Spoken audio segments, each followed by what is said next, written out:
I am a sculptor. I'm a metal sculptor. I make trees.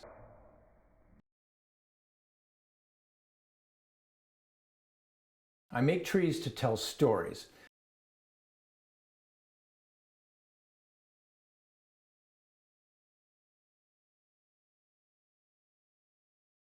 So what I did is I devised a media 40 years ago when I started doing this that would show trees realistically, and then with those trees I tell stories of people in my life. It's a process that I devised of molding copper wire to its shape, and then I fuse it with tin, and I fuse it at high heat so that it becomes bronze in place. Then I add another alloy on the surface that I can heat and work like clay. That produces the bark. And I just work my way up the tree, and each tree is a distinctive creature when I'm done with it.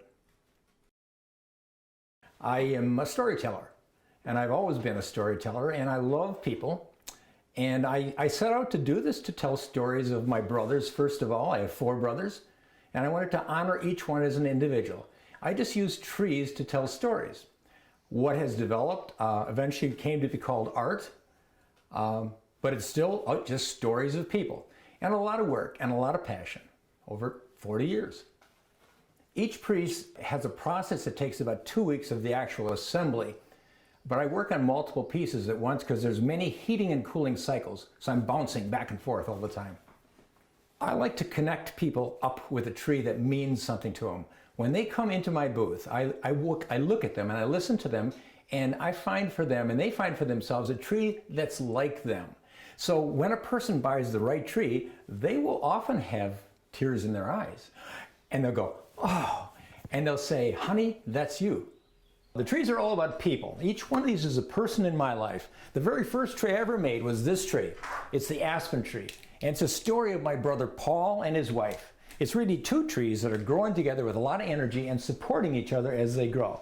The redbud is a tree that is the first colored tree I made, so I put colored flowers on there, 3 different colors, to show the progression of flowers over 3 days, and it reminds you that beauty is not forever. There's a movement, and these flowers will drop. I made for my grandmother. It's a story of giving. They call it Sanctuary.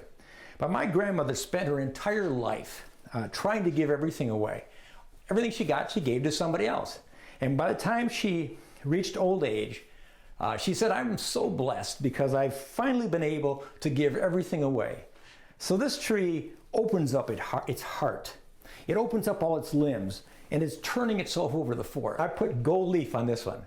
So here we have the same aspen tree now celebrating in the fall as only aspens can do. This is a blessing that I can do. I want to meet people face to face and hear their stories and then connect them with a tree. The trees are made out of parallel strands of copper wire. I prepare all the wire to this form where they're all parallel, and then I can, using this undifferentiated form, I can then shape it and mold it into the shape you see there. So we start out like that, and I first start out by doing the initial character molding. The character molding will begin to tell a story. I then take that tree when it's molded, and I add an alloy into there. So I heat it up, and I heat it very hot, and I fuse all the branches solid with this until it literally forms bronze right in place. So this is an alloy that I'm going to be using to strengthen the inner structure of the trunk so that the central root will be strong and be able to support the tree. The tree will not fall over. My trees, when they are anchored in the rocks, you cannot pull them out, and they're sturdy. And now we will drill a hole in the rock. The hole goes deep into the rock, 2 inches into the rock, to give a good foothold for that tree with a taproot. It'll stay on there. Won't come off. It's in here, and she does the finishing work on the tree. Up till now, I've created the tree to tell a story. And what Andrea is doing now is doing the final twisting on this that's going to make it really look pretty. At that point then, the tree is not yet firmly mounted, but then I will then mount it in the hole in the rock, and then do some final work on the roots and some finishing, and then off to the show. Some of the shows I go to are run by promoters. They're big, they're slick, they attract big crowds, but there's not the feeling of personal attention. In fact, you don't sometimes get the feeling they don't even know who you are. At Art on the Square, Patty and the whole staff greet you by name, and they come around and they are genuinely interested that you do well and that your art shows well.